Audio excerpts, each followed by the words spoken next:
நான் இந்த யுகதி உச்சத்தில் இறந்து விட்டேன் என்றால் எனக்கு 7 தோட்டங்கள் சொந்தமாக இருக்குது. அந்த 7 தோட்டங்களையும் முஹம்மதிடம் கொடுத்து விடுங்கள். முஹம்மத் எதற்கு விருப்பமோ அதிலே அவர் பாவித்துக் கொள்ளட்டும். இப்பொழுது அதே மாதிரி அவர் இறந்து விடுகின்றார். நபி அவங்க சொன்னாங்க, முஹைரீக் கைரு யஹூத், முஹைரீக் கைரு யஹூத். முஹைரீக் என்பவன் யஹூதிகள் மிக நல்ல ஒரு மனிதனாக இருக்கின்றான். மரணிப்பதற்கு முன்னாலே அவனுடைய 7 தோட்டங்களையும் நபியிடம் ஒப்படைக்கும்படி சொல்லிவிட்டான். நபி அவர்கள் அந்த 7 தோட்டங்களையும் அல்லாஹுடைய பாதையை வக்ஃப் செய்து விடுகின்றார்கள். மஸ்ஜித் நபவி கட்டப்பட போகின்றது. அதற்கு நிறைய நிலங்கள் தேவை. பனு நஜ்ஜார் என்ற ஒரு கோத்திரம், அவர்களுடைய காணிகளும் தேவை. புகாரிலே இந்த ஹதீஸ் பதிவு செய்யப்பட்டிருக்கின்றது.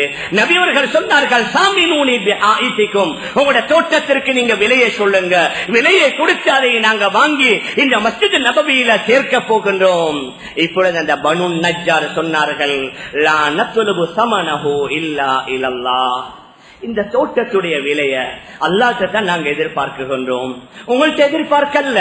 இதனுடைய விலையை நாங்க அல்லாஹ்ட்ட எதிர்பார்க்கின்றோம் என்று அந்த முழு தோட்டத்தை அவர்கள் அதாவது அன்பளிப்பாக ஃப்ரீயாக பணம் இல்லாமல் கொடுத்து விடுகின்றார்கள். புகாரில பதிவு செய்யப்பட்டிருக்கின்றது. மேலான பெரியார்களே, கணவான்களே, சகோதரர்களே, அதனால தான் நபி அவர்கள் சொன்னார்கள், வக்ஃப் தோட்டமாக இருக்கலாம், வெறும் மரங்களாக இருக்கலாம். புகாரில வரக்கூடிய ஹதீஸ், நபி அவர்கள் சொன்னார்கள், மின் முஸ்லிமின் யக்ருசு கரசன், ஒரு முஸ்லிம் ஒரு மரத்தை நாடுகின்றார், ஒரு பழமரம் உள்ள மரத்தை நடுகின்றார். ஃபஅகல மின்ஹு இன்சானுன் அவ் தாப்பா, ஒரு மனிதன் அதன் மூலமாக பழங்களை புசிக்குகின்றான், அல்லது மிருகங்கள் அதன் மூலமாக சாப்பிடுகின்றது. இல்ல கானத் லஹு சதகா, அதை நட்டியவனுக்கு சதக்காவாக மாறிவிடும் என்று நபி அவர்கள் சொன்னார்கள். இன்று நாங்க பார்க்கலாம், மரம் நடுவோம் என்று முழு உலகத்தை அறிமுகம் செய்திருக்கிறாங்க. 1400 வருஷத்திற்கு முன்னால மரம் நடுதலை நம்முடைய தலைவர் ரசூலுல்லாஹி ஸல்லல்லாஹு அலைஹி வஸல்லம் உற்சாகப்படுத்தினாங்க. வேறொரு ஹதீஸ் புகாரி ஷரீஃப்ல பதிவு செய்யப்பட்டிருக்குது,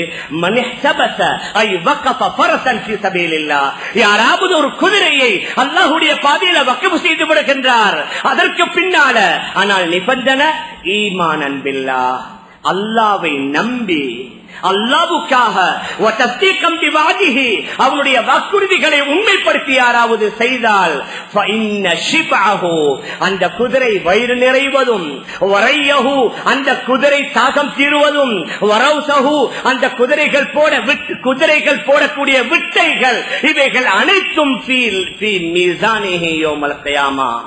அந்த குதிரையை வக்ஃப் செய்தவனுடைய தராசியில நிறுக்கப்படும்.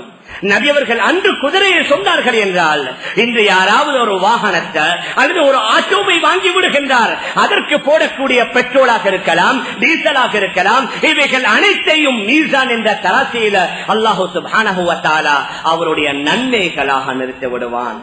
மேலான பெரியார்களே, அன்பிற்குரிய கணவான்களே, சகோதரர்களே, அதனால சஹாபாக்கள்ல நாங்க பார்க்கலாம், ஹஜ்ரத் உமர் இப்னுல் கத்தாப் ரலியல்லாஹு அன்ஹு, இதுவும் புகாரில பதிவு செய்யப்பட்டிருக்கிறது. கைபர்ல அவருக்கு மிக பெரிய ஒரு நிலம் காணி ஒன்று கிடைத்து விடுகின்றது. இப்பொழுது நபி அவர்கள் வருகின்றார்கள், யா ரசூலல்லாஹ், அஸப்து மாலன் ஃபீ கைபர், கைபரில் எனக்கு ஒரு பொருள் கிடைத்து விட்டது, லம் உஸிபு மாலன் அன்ஃபஸ மின்ஹா, அதை போன்ற ஒரு சிறப்பான பொறுமதியான ஒரு காணி என்னுடைய வாழ்நாள் எனக்கு கிடைத்ததே இல்ல, அதனால் அந்த காணியை நான் என்ன செய்யணும்? நபி அவங்க சொல்றாங்க, ஹப்பஸ்த அஸ்லஹா, அதனுடைய அடிப்படை அந்த காணியை நீங்க வக்ஃப் செஞ்சிருங்க. எப்படி? அல்லாஹ் துபா, அந்த காணியை விற்க கூடாது, யாரும் வாங்கவும் கூடாது, அதை யாரும் வராச சொத்தா கொடுக்கவும் கூடாது, யாருக்கும் ஹதியாவாக அன்பளிப்பாக கொடுக்கவும் கூடாது. ஆனால் அதிலே வரக்கூடிய லாபங்களை முஸ்லிம்கள் அனுபவிக்கலாம். முஸ்லிம்கள்ல கஷ்டப்பட்டவர்கள், முஸ்லிம்கள்ல வழிப்போக்கர்கள், முஸ்லிம்கள்ல யார் யாரு தேவையுடையவர்களாக இருக்கின்றார்களோ அவர்கள் அதிலே வரக்கூடிய பிரயோஜனங்களை பெற்றுக் கொள்ளலாம் என்று ஹஜ்ரத் உமர் இப்னுல் கத்தாப் ரலியல்லாஹு அன்ஹு அவர்களுக்கு கிடைத்த அந்த கைபரிலே கிடைத்த மிகப்பெரிய காணியை அல்லாஹ்வுடைய பாதையில வக்ஃப் செய்து விடுகின்றார்கள். மேலான பெரியார்களே, கணவான்களே, சகோர்களே, அநேகமான சஹாபாக்கள் நபியுடைய மனைவிமார்களில் ஹதரத் ஆயிஷா, ஹதரத் ஹப்ஸா, ஹதரத் உம்மு சலமா, ஹதரத் உம்மு ஹபீபா, ஹதரத் சஃபியா ரலியல்லாஹு அன்ஹுன்ன இவர்கள் அனைவர்களும் வக்ஃப் செய்ததாக உலமாக்கள் தன்னுடைய கிதாபில் பதிவு செய்திருக்கின்றார்கள். சஹாபாக்கள் ஹதரத் ஜாபிர் இப்னு அப்துல்லாஹ், ஹதரத் சாத் இப்னு உபாதா, ஹதரத் சாத் இப்னு முஆத் ரலியல்லாஹு அன்ஹும் போன்றவர்களும் அவர்கள் நிறைய வக்ஃப்களை செய்திருக்கின்றார்கள். இந்த அளவுக்கு என்றால் ஹதரத் சாத் இப்னு உபாதா ரலியல்லாஹு அன்ஹு தன்னுடைய தாயுடன் மிக அன்பாக இரக்கமாக இருப்பாங்க. அவர்கள் வஃபாத்தானவுடன் வந்து கேட்டாங்க, யா ரசூலல்லாஹ், என்னுடைய தாயுடன் நான் மிக இரக்கமாக இருந்தேன், அன்பாக இருந்தேன். என்னுடைய தாய் அவர்கள் வஃபாத்தாகி விட்டார்கள். அதனால என்னுடைய தாய்க்கு போய் சேருவதற்குரிய ஏதாவது ஒரு நல்ல காரியத்தை நீங்க எனக்கு சொல்லுங்கள் என்று சொன்னவுடன் நபி அவர்கள் சொன்னாங்க, உங்களோட தாயுடைய பேரில் ஒரு கிணற்றை தோண்டி விடுங்கள். ஹதரத் சாத் இப்னு உபாதா ரலியல்லாஹு அன்ஹு ஒரு கிணற்றை தோண்டிவிட்டு சொன்னாங்க, ஹாதிஹி லி உம்மி சாத், ஹாதிஹி பிரு லி உம்மி சாத், இந்த கிணறு சாதுடைய தாய்க்கு போய் சேரட்டும். இந்த கிணற்றின் மூலமாக கிடைக்கக்கூடிய முழு சவாபுகளும் நன்மைகளும் என்னுடைய தாய்க்கு போய் சேர்ந்து விடட்டும் என்று ஹதரத் சாத் இப்னு உபாதா ரலியல்லாஹு அன்ஹு சொல்லிவிட்டார்கள். அந்த காலத்தில் அவர்களுக்கு எங்களை மாதிரி பல ஊடுகள் அல்லது பல வாகனங்கள், பல வகையான வருமானங்கள் இல்ல. ஏதோ காலையில போவாங்க, மாலையில எதையாவது தேடிட்டு வருவாங்க. பெரிசா சேகரித்து வைக்கிற தன்மை, அந்த சிந்தனை இல்ல. அவர்களுடைய தேவைக்கு போக ஏதாவது மிச்சமாக இருந்தா அதை அல்லாஹுடைய பாதையில வக்ஃப் செய்து விடுவார்கள். மேலான பெரியார்களே, கணவான்களே, சகோர்களே, இமாம் ஷாஃபிஈ ரஹிமஹுல்லாஹ் ஒரு இடத்திலே எழுதுகின்றார்கள், சஹாபாக்களில் 80க்கும் மேற்பட்ட சஹாபாக்கள் அவர்களில் யாரும் வக்ஃப் செய்யாமல் இருந்ததில்லை. ஏன் இதை சொல்லுகின்றோம் என்றால், சில அமல்கள் எங்களை விட்டும் அடியோடு இல்லாமல் போய்விட்டது. சில நன்மைகளை அமல்களை மாஷா அல்லாஹ் நாங்க செய்கின்றோம். ஆனால் வக்ஃபுடைய இந்த அமலை பார்த்தோம் என்றால் அநேகமாக 100% எங்களை விட்டும் இந்த அமல் நின்று விட்டது.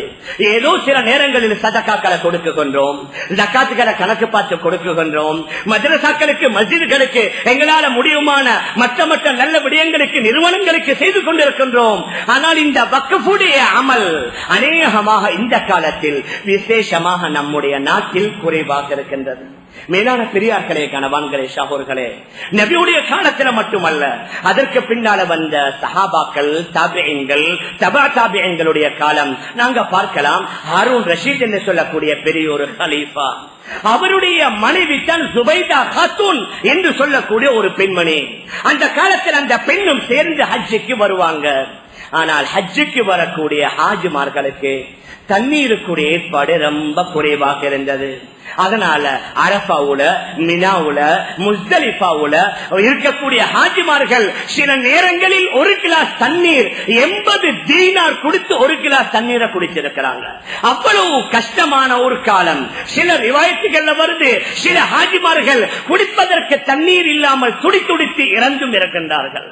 அதனால சுபைதா காத்தூன் என்று சொல்லக்கூடிய பெண்மணி கலீஃபா ஹாரூன் ரஷீதுடைய மனைவி உத்தரவிடுகின்றார்கள், இந்த அரபா, மினா, முஸ்தலிஃபா இதை சூழ உள்ள பகுதியில பெரிய ஒரு ஆற்றை வெட்டிவிட வேண்டும், பெரிய ஒரு ஆற்றை தோண்டுங்கள் என்று அவர்கள் உத்தரவிட அந்த காலத்தில் 17 லட்சம் தீனார், அந்த காலத்துல 17 லட்சம் தீனார் கொடுத்து மிகப்பெரிய ஒரு ஆறுண்டு உருவாக்கப்படுகின்றது. அந்த பெண்ணுடைய இஹ்லாஸுடைய அடையாளம் 1200 வருஷமாக வரக்கூடிய அங்கே செல்லக்கூடிய இலட்சக்கணக்கான ஹாஜிமார்கள் அதால நீர் குடிப்பது மாத்திரமல்ல, அங்கே உள்ள மிருகங்கள், ஏன் பறவைகள், முழு உலகத்திலே உள்ள ஹாஜிமார்கள் அந்த நீரை குடிக்குகின்றார்கள் என்றால் அந்த சுபைதா காத்தூன் என்ற பெண்மணியுடைய நல்ல அந்த எண்ணம், அந்த இஹ்லாஸுடைய அடையாளம். மேலான பெரியார்களே, கணவான்களே, ஷாவோர்களே, அதற்கு பின்னர் உங்களுக்கு தெரியும், உமையாக்கள், அதாவது ஸ்பெயினை அரேபியர்கள் ஆட்சி செய்தாங்க. ஸ்பெயினை அரேபியர்கள் ஆட்சி செய்து கொண்டிருந்த நேரத்தில் கலீஃபா அப்துல் ரஹ்மான் நாசிர் என்று சொல்லக்கூடிய ஒரு அரசர், ஒரு கலீஃபா இருந்தார். அவருக்கு ஒரு அடிமை பெண் ஜஹ்ரா என்ற ஒரு அடிமை பெண் இருந்தால், அந்த அடிமை பெண் மரணிப்பதற்கு முன்னால அவள்கிட்ட நிறைய பணங்கள், காசுகள் இருந்தன. அவள் வசிய செய்கின்றாள், நான் இறந்து விட்டேன் என்றால் என்னுடைய இந்த எல்லா பணத்தையும் இஸ்லாமியர்கள் எங்கெங்கே கிறிஸ்தவர்களிடம் கைதியாக இருக்கின்றார்களோ அந்த கைதிகளை பிடித்து வாங்கி அந்த முஸ்லிம்களை உறுதி விடுவதற்காக வேண்டி என்னுடைய இந்த பணத்தை நீங்க பாவீங்க என்று வசிய செய்கின்றார்கள். அதற்கு பின்னால் அந்த காலத்தில் கிறிஸ்தவர்களிடம் கைதியாக இருந்தவர்களுடைய எண்ணிக்கை கூட ரொம்ப குறைவு.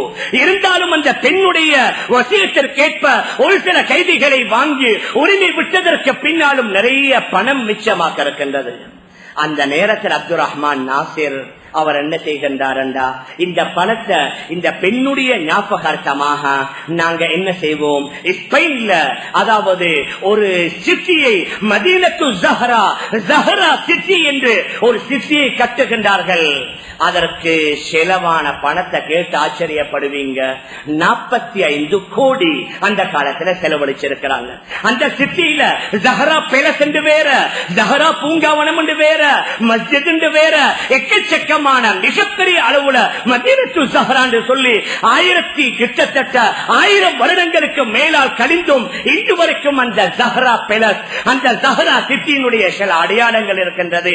இன்று வரைக்கும் மேற்கத்திய நாடுகளிலிருந்து வரக்கூடிய அந்த டூரிசம், அந்த பிரயாணிகள் அங்கே போய் அதை பார்வையிடுவதை நாங்கள் கண்கூடாக பார்க்கலாம். மேலான பெரியார்களே சகோதரர்களே, 45 கோடி ஒரு அடிமை பெண்ணிட்டு இருந்த பணம் உண்டா? அந்த கலீஃபாட்ட எத்தனை கோடிகள் பணம் இருந்திருக்கும். அந்த பெண் மிகப்பெரிய ஒரு வியாபாரத்தை செஞ்சிட்டா. மேலான பெரியார்களே, கணவான்களே, சகோதரர்களே, அதற்கு பின்னாலும் நாங்க பார்க்கலாம். சமீப காலத்துல மக்காவுல மதீனாவுல 2 ஹரமைன்களை விசாலப்படுத்துறாங்க. ஹரமைன் ஷரீஃபைன் இரண்டையும் விசாலமாக்கணும் என்பதற்காக வேண்டி அதற்கு பக்கத்தில் உள்ள மிக பெரும் பெரும் கட்டடங்களை, ஹோட்டல்கள் எல்லாம் உடைத்து அந்த ஹரமை விசாலமாக்குவதற்காக வேண்டி அந்த பகுதியை வாங்கிட்டாங்க. ஒரு 50 வருடங்களுக்கு முன்னால இந்தியாவுடைய கல்கத்தாவுடைய பகுதி, அங்கே நவாப் குடும்பம் என்ற ஒரு குடும்பம் இருந்தது.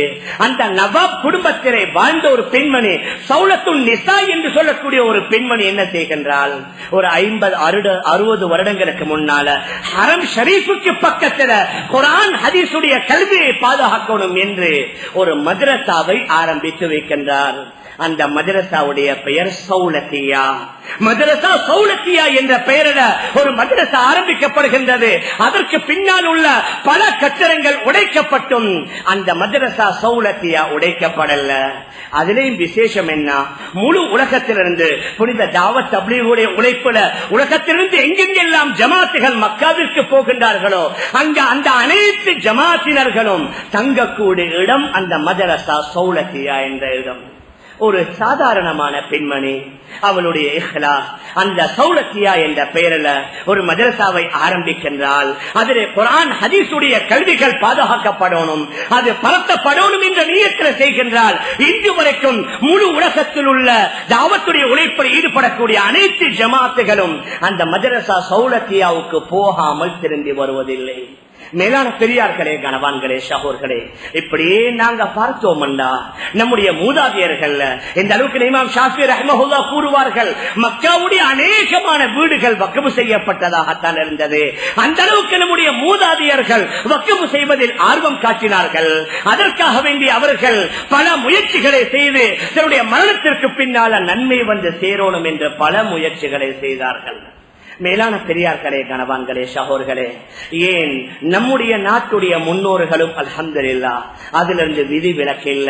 எங்களுடைய நாட்டுல பலர்கள் இருந்திருக்கிறாங்க. ஒரு 50-100 வருடங்களுக்கு முன்னால மருகும் கபூர் ஹாஜார் என்று அவர்களுடைய பெயரால்தான் அந்த மஹரகமையில கபூரிய மதரசா உருவாக்கப்பட்டிருக்கின்றது. மர்தானியில் இருக்கக்கூடிய ஜஹீரா காலேஜ் அது அந்த கபூர் ஹாஜியார் அவர்களால் வக்ஃப் செய்யப்பட்ட ஒன்று. முஹம்மது இப்ராஹிம் என்ற ஒரு தனவந்தர், ஒரு பெரிய மனிதர், சமீப காலமாகத்தான் ரமதான்ல அரபு நாடுகள்ல சவுதியில துபாயிலிருந்து ஈத்தப்பழம் வருகின்றது. ஆனால் அந்த காலத்துல முகமது என்று சொல்லக்கூடிய அந்த பெரிய மனிதர் முழு இலங்கைக்கு வெளிநாட்டுடைய ஈத்தப்பழம் வருவதற்கு முன்னால இலங்கையில் உள்ள அனைத்து முஸ்லிம்களுக்கு போய் சேரக்கூடிய அளவுல அவர்கள் தன்னுடைய சொந்த பணத்தால ஈத்தப்பழங்களை அனுப்பி வைப்பார்கள். அது மாத்திரமல்ல, இலங்கையில் உள்ள அநேகமான குர்ஆன் ஓதிக் படிக்கக்கூடிய மதரசாக்கள்ல உள்ள உஸ்தாதுமார்களுக்கு சம்பளம் கொடுக்கணும் என்று ஒரு ஃபண்ட, ஒரு ட்ரஸ்ட் அவர்கள் உருவாக்கினார்கள். அல்ஹம்துலில்லாஹ் இன்று வரைக்கும் மௌனத்துர் ரஹ்மான் என்ற பெயரில் அந்த ட்ரஸ்ட் மாஷா அல்லாஹ் ஓரளவு இயங்கிக் கொண்டிருக்கின்றது. மேலான பெரியார்களே, கணவான்களே, சகோதரர்களே, ESM காசிம் என்று ஒரு